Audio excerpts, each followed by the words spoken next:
Mr. Davenheim's back, madam. Thank you, Walter. I won't be needing the car over the weekend. Thank you, Mother.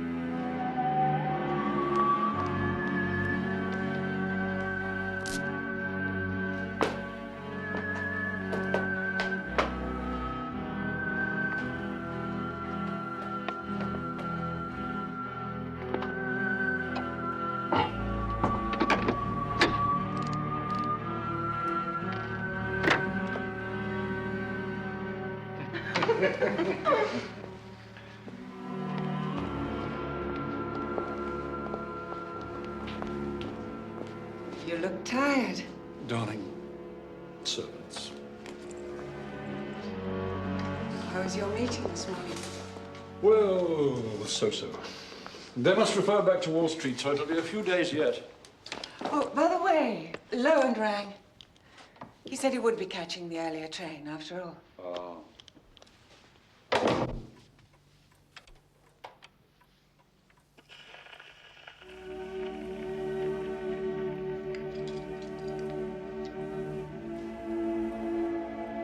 I don't know why you agreed to see him anyway. You keep saying how much you detest the man. It wasn't quite that easy. He's a shark and he's very slippery. He's angling for a directorship at the bank. Has been for months now. But you'd sooner die. Gerald Lowen, a seat on your own bank. Oh, he wants to make life as uncomfortable for me as he can, and that will give him just the power base to set about it. Unfortunately, he does hold a bit of a trump card this time. A 5% stake in Cape Gold, which he knows we're desperate to get hold of. It puts him in a rather strong bargaining position, I'm afraid. All right. Yes, I'm fine.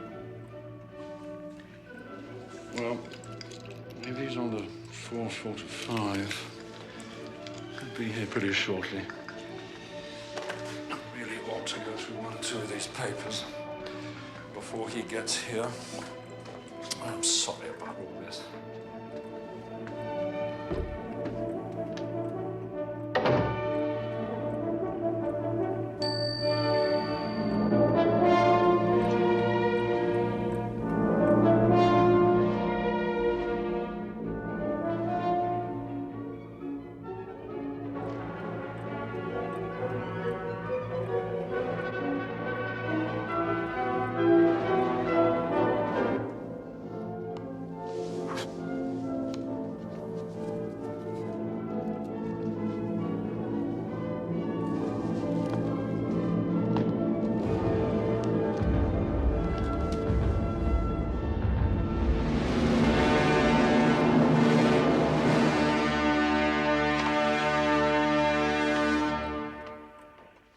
Look, I just want to catch the last post. I think I'll take a wander into the village. Loan will just be getting in. I can meet him off the train. Right. Anyway, spot of fresh air will do me good. Matthew.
The girl was no longer inside the chrysalis when it vanished.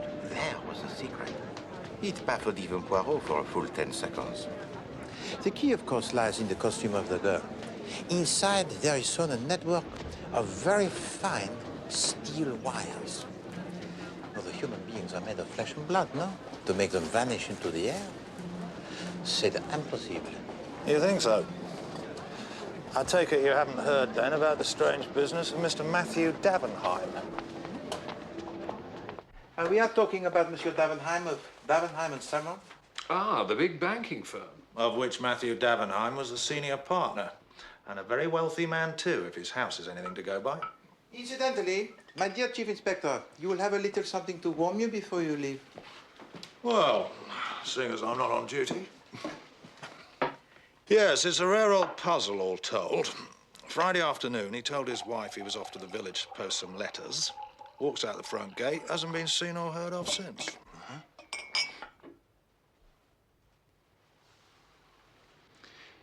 And at what time precisely did Monsieur Davenheim leave? We gather around 4:40. He was expecting a business colleague to arrive by train that afternoon to talk over some financial deal or other. A Mr. Gerald Lowen. A gentleman to see Mr. Davenheim, madam. Gerald Lowen. How do you do? Oh, Mr. Lowen. You drove here, then? I didn't hear the car. No, I came by train, but we were a little early, so I thought I'd walk up from the station. Oh, but my husband was walking down to meet you. How maddening. You must have passed each other in the lane. I don't think so. Oh, but you must have. He left here not 5 minutes Mrs. Davenheim, I couldn't possibly have passed your husband. The fact is, I didn't pass anybody. There wasn't another soul in the lane all the way.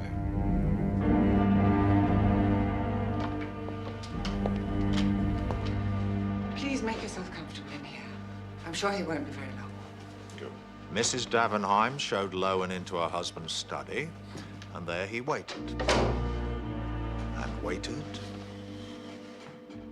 And waited. Well, over an hour goes by. Still, Davenheim doesn't return.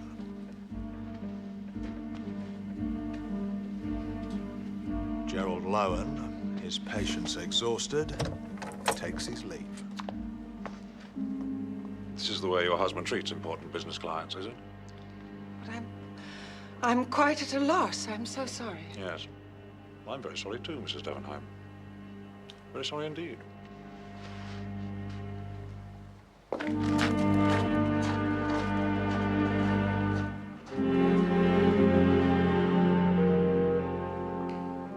Inquiries are made throughout the village. Police are out Nothing. searching the grounds. They've searched everywhere. They've found nothing. Well, I don't know who else to turn To all intents and purposes, Matthew Davenheim has vanished off the face of the I'll call you earth. back. They've just come. It seems everyone saw Lowen. Nobody saw Davenheim. Lowen. Why does that name ring a bell? Certainement. It is most obscure, my dear Chief Inspector. Which gives me the great hopes of solving it. I'm afraid I can't see it myself. Ah, but I do not see, mon ami. I shut my eyes and I think. One must always seek the truth from within. If you've told me that once, you've told me 1,000 times.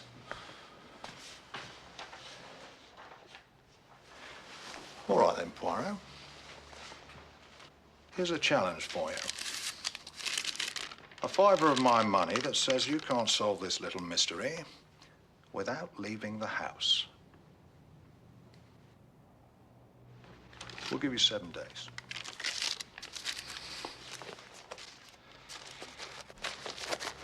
Of course, if it's beyond even your magical powers.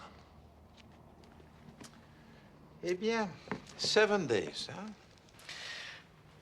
Well, provided the facts are placed before me and that you will allow Hastings here to furnish me with such information as I require, the solution it becomes inevitable.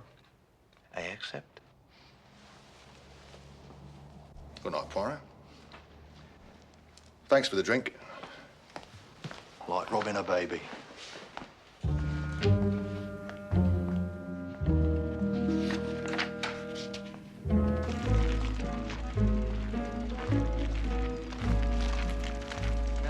way to walk to the village, sir. About 5 minutes on foot. During which time he must have passed Lowen coming from the station. Can I just ask, what's down there? That takes you right into Brooklands, the big motor racing venue. A little way down there is a boating lake. Now, we've checked with the keeper. He swears Davenheim never passed it up. Captain Hastings, Chief Inspector. Beg your pardon, sir? What colour were they, if you can remember? Mr. Lowen's trousers, sir. Well, I know it's a rather odd question, but a rather odd person would like to know. Kind of a light colour, I suppose you'd say they were. Light grey. Very smartly turned out he was, apart from that stupid moustache. It goes back a long way, this rivalry between them.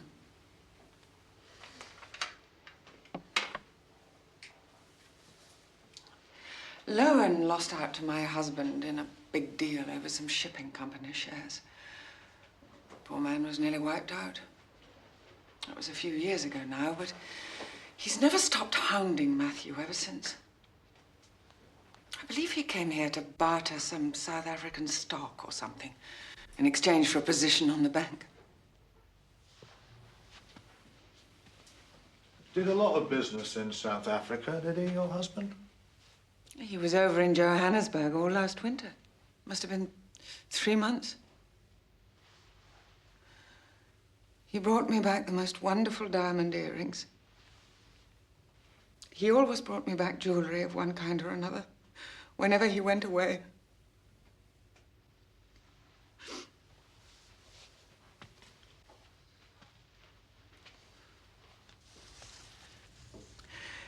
Do you believe in a sixth sense, Chief Inspector?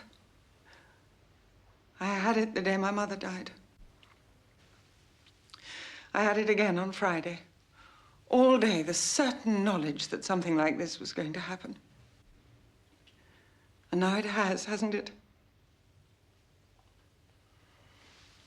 I wonder if I might have a word now with your maid.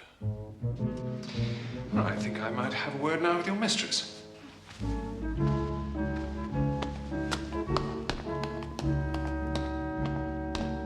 Chief Inspector, Captain Hastings.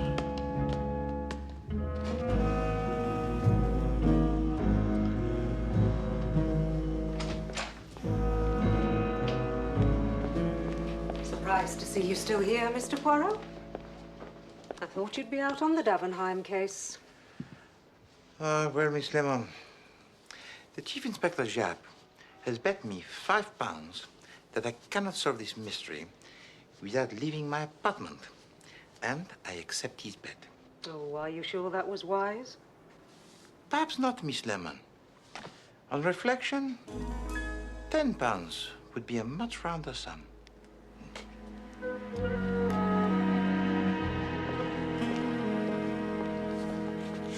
I just told all I know to that police inspector. I ain't got time to tell that all again. No, quite. I can see you're a very busy man, Mr. Merritt. Boatman's work's never done. Yes. On Friday afternoon, Mr. Merritt. I remember it all plain enough. Friday afternoon's one of my busiest times. I remember looking at my watch that said 4:55. A couple of vagrants come by, then this girl on a bike. One of them was blind. Ugly-looking pair, all told.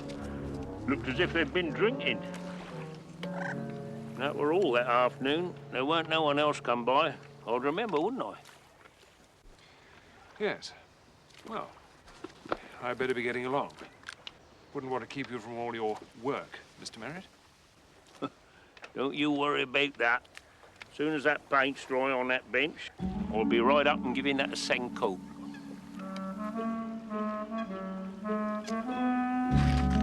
Ah, light grey, you say, Hastings. That may be significant. I'd still like to know what the colour of Lowen's trousers has got to do with anything. Surely that is obvious, Hastings.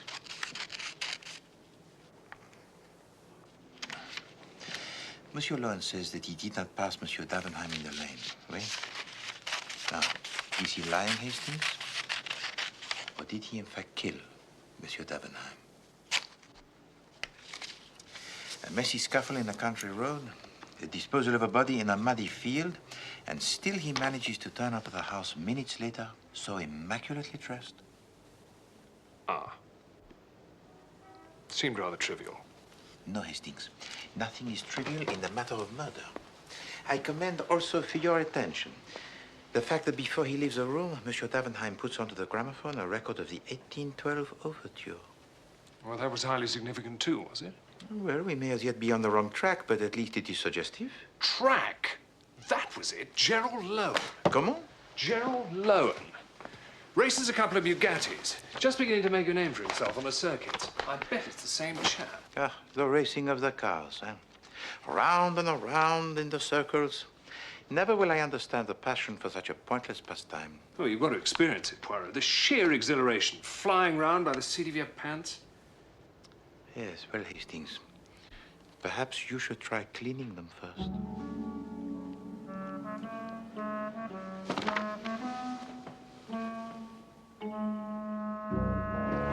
All right, lads, fan out. Keep your eyes open.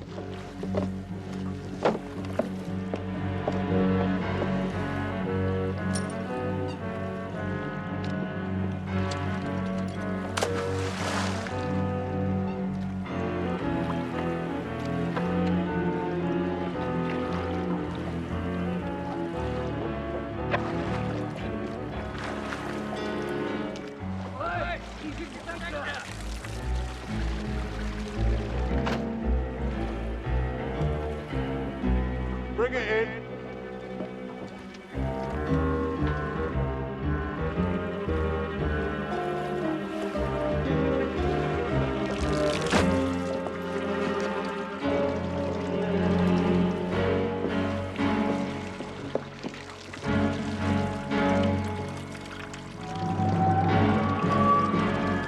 Oh, my God. It's my husband's.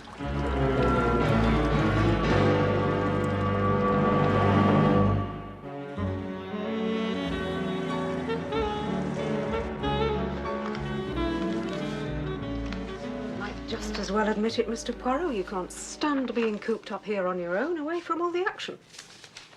Miss Lemon, he becomes denser by the minute, huh?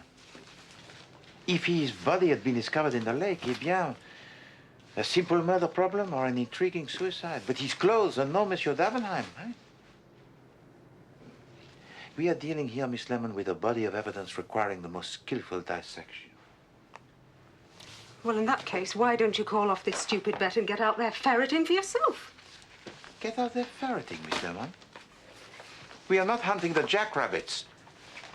This is a delicate exercise in the skill of... Miss Lemon, the door, if you please. Mr. Poirot.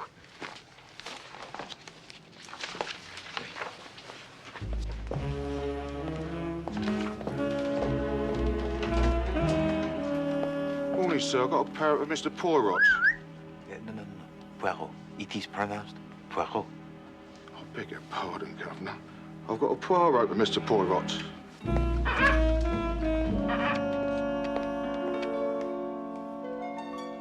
But I heard nothing from the Commander Wallace. He promised me faithfully he was going to clear it with you first. It's just that he had to dash away to Scotland for a few days and there was no one else could look after it for him. Anyway, be a bit of extra company for you as you're stuck inside the office for a week. You do like birds, don't you, Mr. Poirot? Miss Lemon, small animals have no part to play in the home life of a private detective from Belgium. Hello.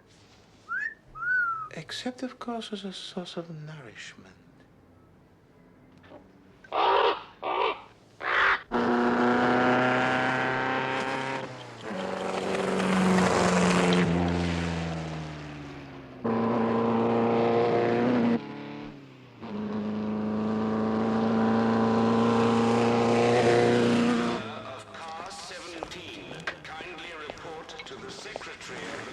Excuse me, I'm looking for a Mr. Gerald Lowen. Well, that was him. He'll come back into the paddock next time round. You're interested in the car? I'll say, never seen a Bugatti fly like that before. Best time we've ever done. Really? Yes, we can meet him by the shed. So you altered the fuel system? Oh, yeah, we took out the dual belt drive 224 as well. Oh, mind your back, sir.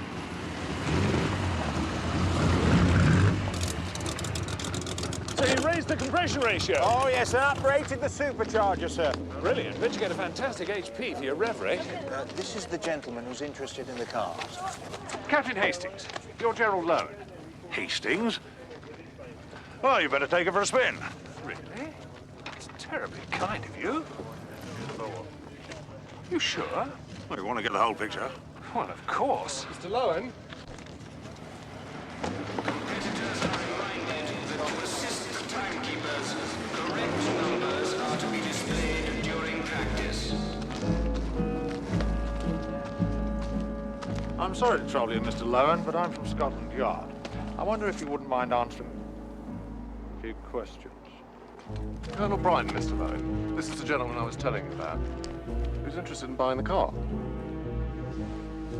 Brighton.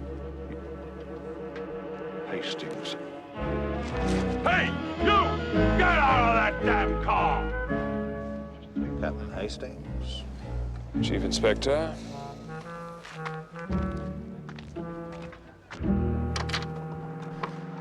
I think the police have had quite enough of my time, Chief Inspector.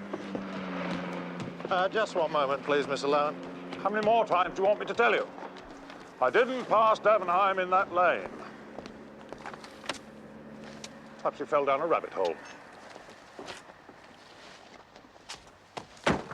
And good riddance. I gather he'd given you a bit of a hiding on the markets once or twice, Mr. Lowen. Scored a few major coups at your personal expense. Davenheim's wealth was accumulated at many people's expense. I don't imagine I'm the only financier in the city who bore him a grudge. Well, you know what it's like. Oh? What is it like, Mr. Lowen? Dog eat dog in the city? High-powered money men going for each other's throats?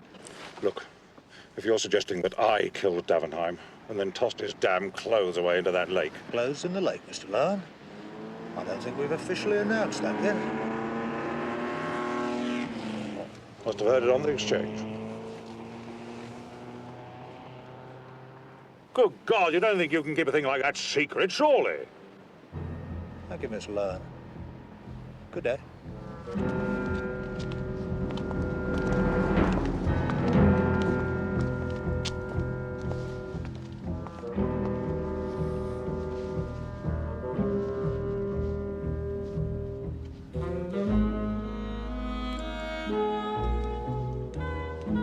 He sounds quite unbearably vain, this man Hastings.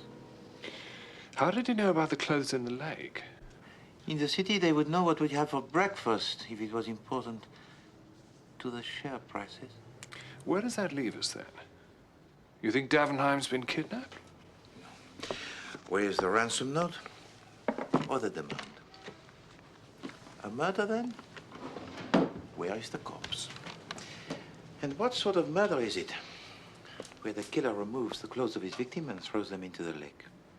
Well, those two vagrants could have attacked him, robbed him of his clothes, then, panicking in case the clothes identified them as the man's killer, tossed them into the water and made a run for it. Well, the boatman said he saw nothing. Then he spends most of his time asleep anyway. Bravo, Hastings. You begin to use your little gray cells, huh? Of course, your reasoning is fallacious in every respect. Your common sneak thieves are very rarely the murderers, Hastings. And unless also he is a member of the Magic Circle and has constructed the secret trapdoor somewhere in the lane, how has he made the body disappear?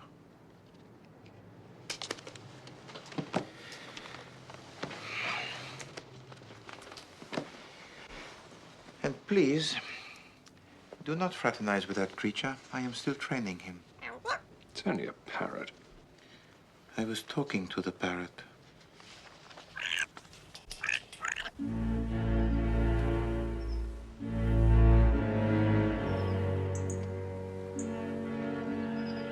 Our money bags are still missing it.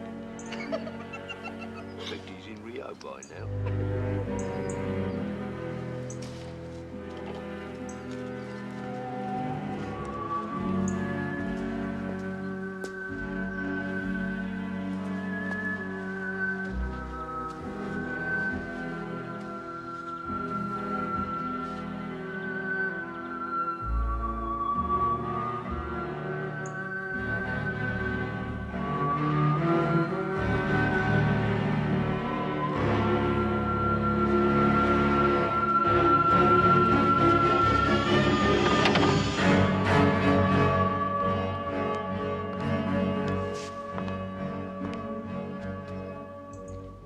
And you are certain that the lock, it had been forced? Nobody knows when. Could have been like that since Friday. Everything had gone, including the gems. The gems? All those expensive jewels he kept bringing back. Cleaned out the lot. Ah, things are now moving in a very definite direction. You cannot fail to see the thread. All the same, there are still certain litmus tests to be carried out before we can be absolutely sure. Where are you going? Oui. Unless, of course, you've changed your mind. And... Certainly not. A wager is a wager. Hastings, you are not busy this afternoon? Well... I want you to help me in a little experiment.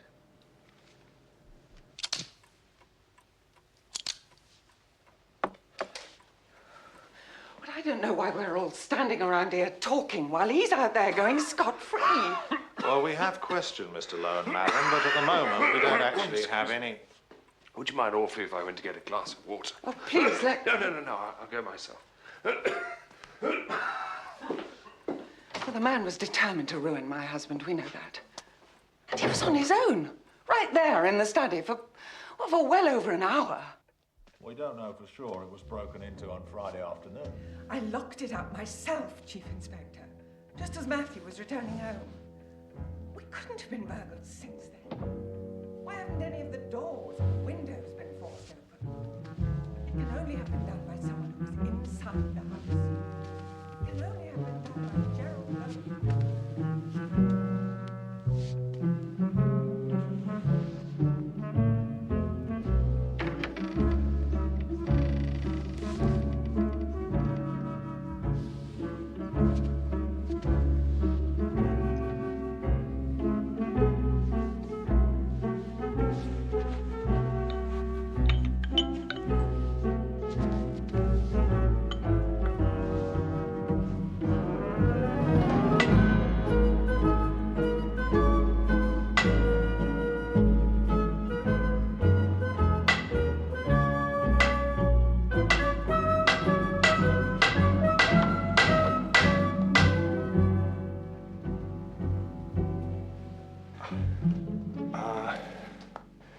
Just conducting a little experiment that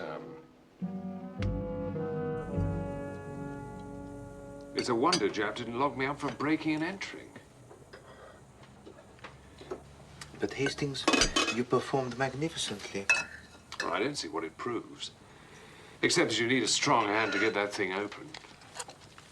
Lowen isn't exactly a weakling. Ah, our old friend, Monsieur Lowen, huh? He has suffered so badly at the hands of Monsieur Davenheim that he vows to exact his revenge on the demon banker. So first he kills his adversary, and then he turns up at the house in order to ransack the safe and make off with the family jewels, huh? Well, it's the only explanation that fits. Like the round hole into the square peg. The opening of the safe door, Hastings. How did he force open such a lock without being overheard? As you yourself so expertly demonstrated, it is quite impossible. Well, you've only got 3 days to go. This is quite tasty. See the recipe of my own, Hastings. Oh, yeah. Nut husks, birdseed, and the ground cuttlefish. What do you think, then? Is Davenheim dead, or what? I think, Hastings, that there is much more to the disappearance of Monsieur Davenheim than at first appears. But you tell me, mon ami, you are my eyes and ears. What is our next move?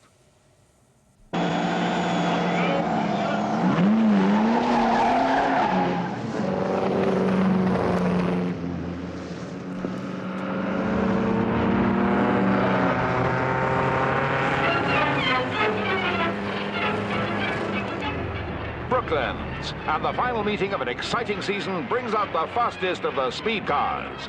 With the biggest thrills of the day during the big race, the Gold Star Handicap over a distance of 20 miles. A keen crowd of enthusiastic spectators takes advantage of the unusually mild autumn weather to rally at the famous track. The drivers go round and round and come out here, or at least this one does. Well, it's speed the crowd have come to see, and General Lowen, number 3, obliges.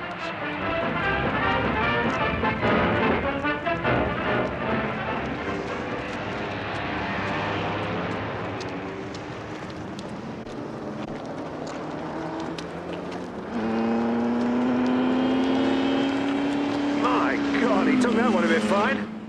Lowen, cut up Beer's Bugatti there on the inside like nobody's business. Man's certainly got a ruthless streak in him, and no mistake. How ruthless remains to be seen. We've had him under close surveillance for 4 days now, hoping he might point us towards a body.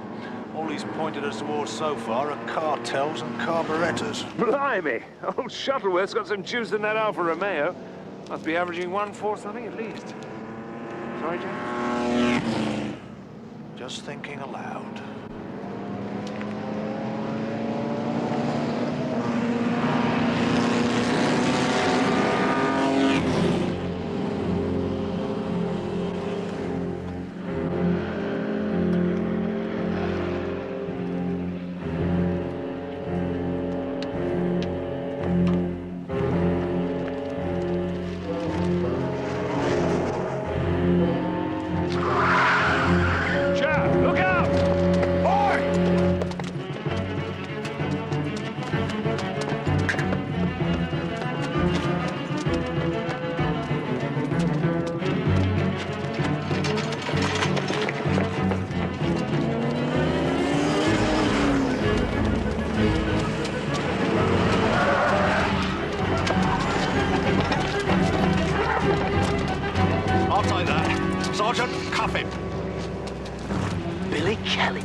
Never give up. Friend of yours, Sergeant? It was only last winter we put him inside for 3 months. Same game, lifting wallets in the crowd.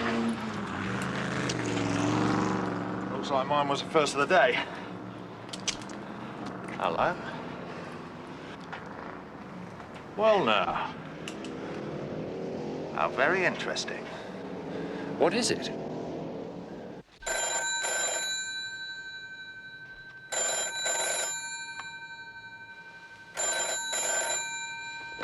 Hello?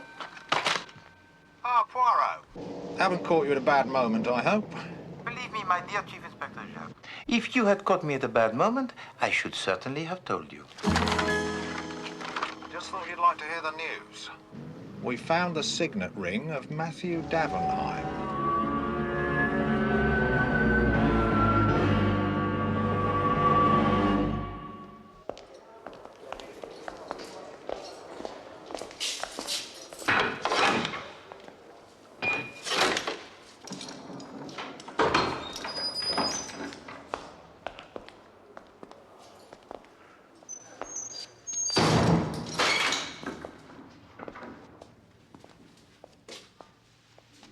What's the matter then, Kellett? 3 months inside last time, not enough for you? Get homesick for prison, did we?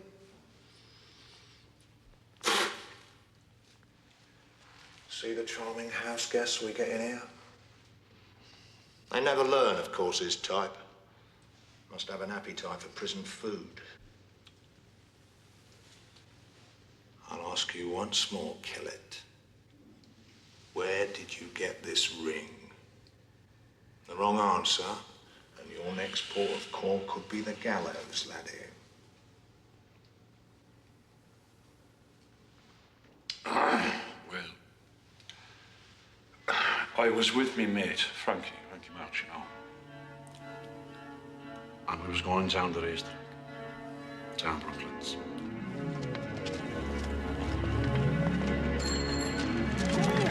Hey, you want to be careful on that bike, miss? I come back on me own about 7 o'clock. I'd had a little bit of a drink, you know. So I sits down by the side of the road for a little rest. And I was just about dozing off when I heard this sound. Pop something, drop it into the leaves by the side.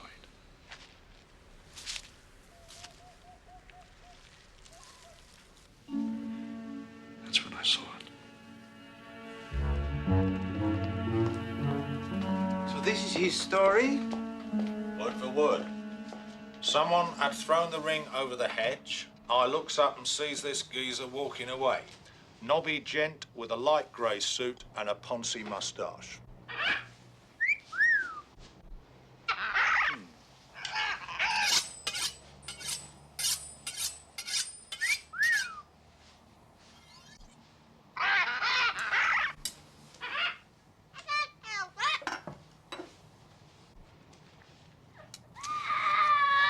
So tell me, my dear Chief Inspector, do you not find it the most remarkable coincidence that the man who stole your wallet should also turn out to be the most important witness in the case of Monsieur Davenheim? Well, rather an unfortunate coincidence from his point of view. Yes, but sometimes the most simple coincidence is not all that she appears. You do follow my train of reasoning? No. Good. And since there is at stake £5, you would not wish me to elaborate further. And of course, he denies all knowledge. Still, we're planning to test Kellett's story with an identity parade. It can't be ruled out that he's telling the truth.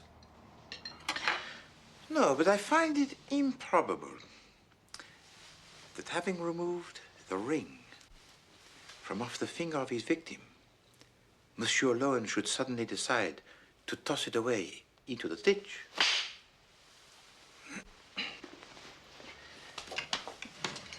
Of course, One has to ask, though, why bother to remove the ring at all? Valuable piece of merchandise. Well, not easy to pawn, though, surely. Far too easy to recognise. Well, that's probably why he took it off. What is it, Poirot? Don't tell me you've sorted it all out. Perhaps. But first, I will need the answer to two questions. What was in the bathroom cabinet of Monsieur Davenheim on the day that he disappeared? And did he and his wife sleep together or in their separate bedchambers?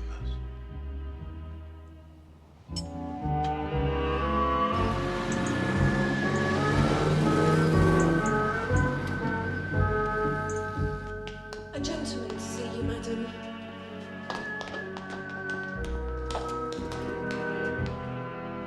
I'm most dreadfully sorry to trouble you again, Mrs. Davenheim. Yes, Captain Hastings. Fog, Mr. Poirot.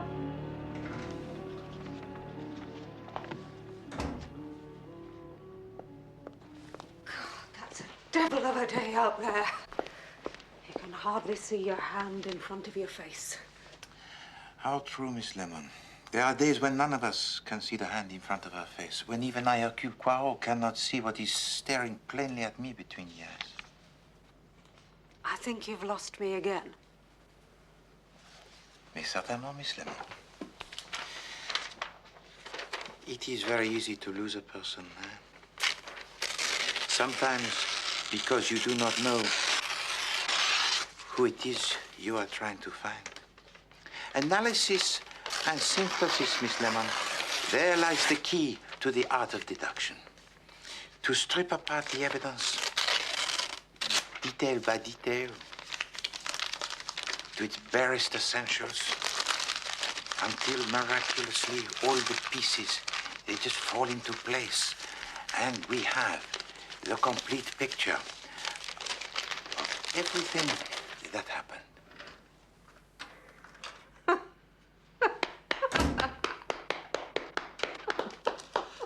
Hastings, what news do you have for me? The mystery it is solved, yes? You know, Poirot, I sometimes wonder if you don't set me these little tasks just to find out how much embarrassment I can take in any one day. The facts, Hastings. This is of critical importance.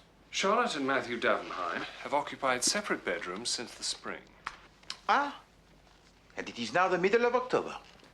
Bon. And the bathroom cabinet? You sure you want to hear all this? Hastings, do you think I play the games?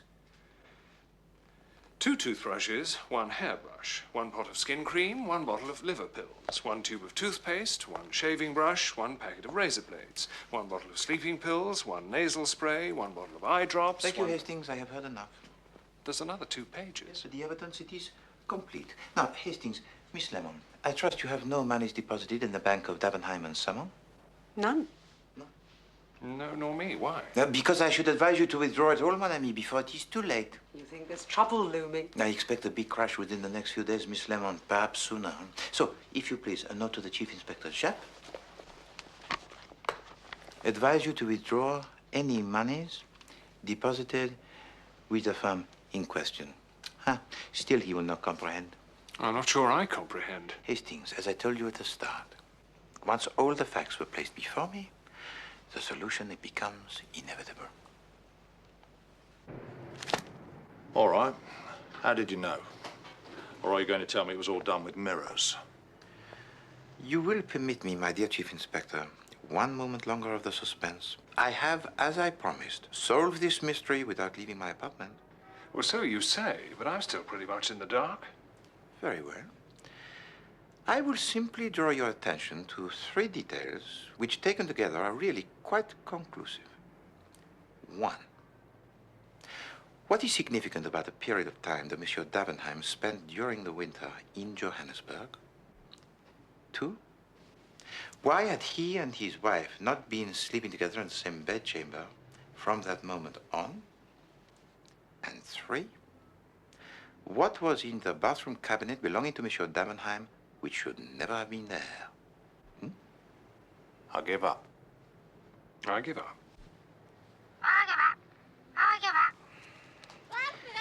Chief Inspector, this afternoon you are staging the identity parade for the scoundrel Kellett to point out Monsieur Lowen.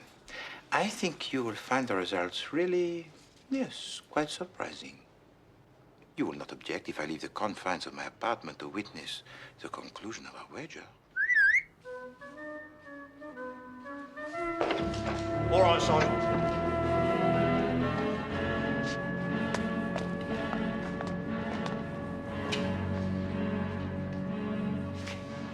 In your own time, if you would now.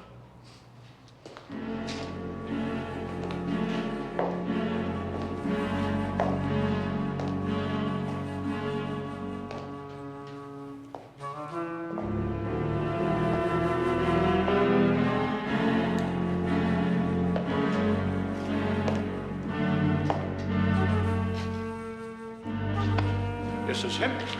He threw the ring into the ditch. You filthy little liar! You killed Davenheim! And now you're gonna smear all over it! You grubby, filthy little chick! Take it away!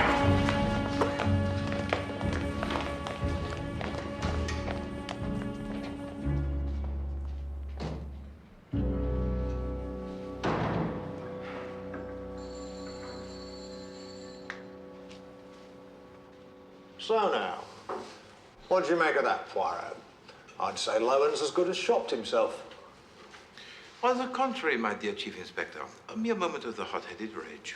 Monsieur Gerard Lowen could not be more innocent in this whole bizarre affair. Couldn't he? Well, then perhaps it's about time you explain to us what the hell is going on.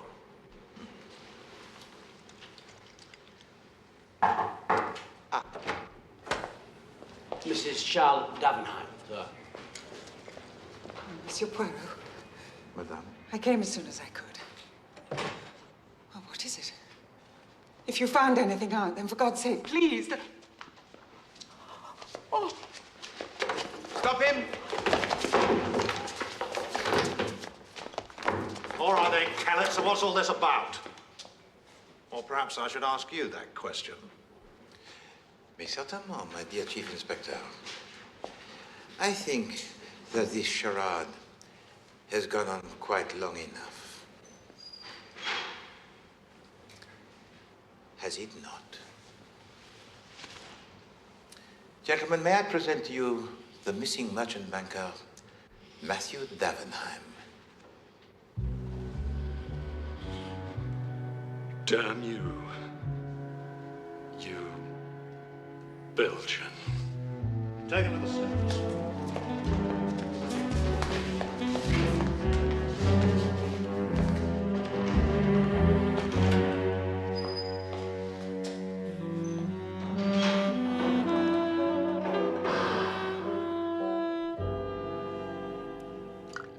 From the start, I was intrigued by Monsieur Davenheim buying of the priceless jewelry for his wife.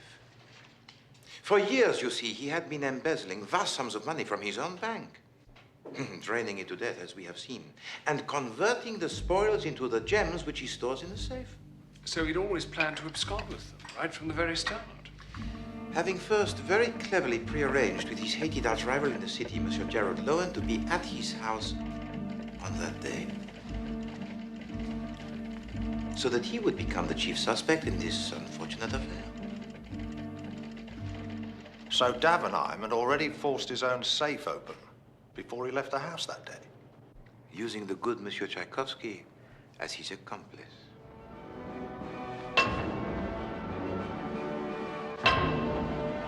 Cunningly, he uses the cannon fire in the music to mask any sound that would have alerted his wife.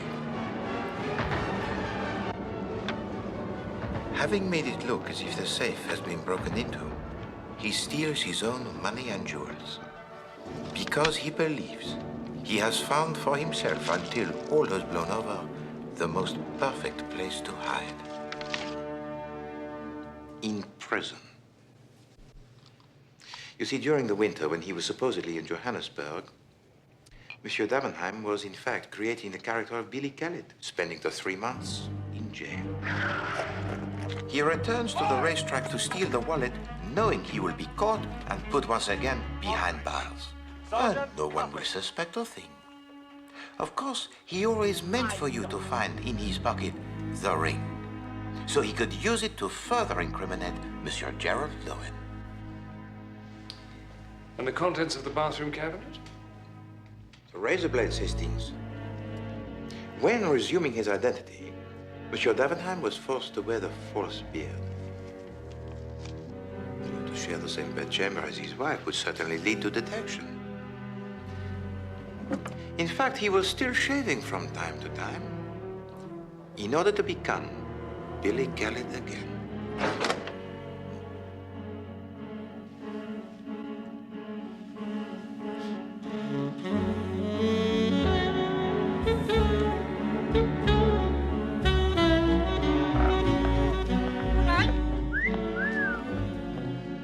Just so no one can say I'm not a man to honor my word.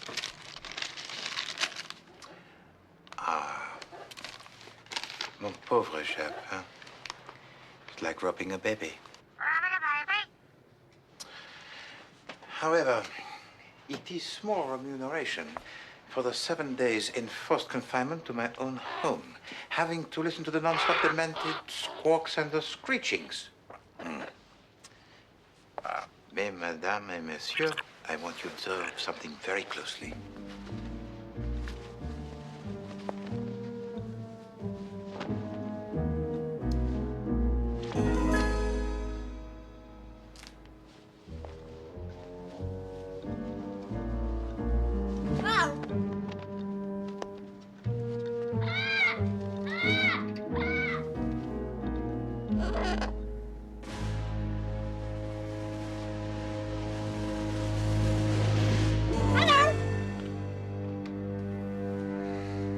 Ah, well, at least it was worth a try. Worth a try?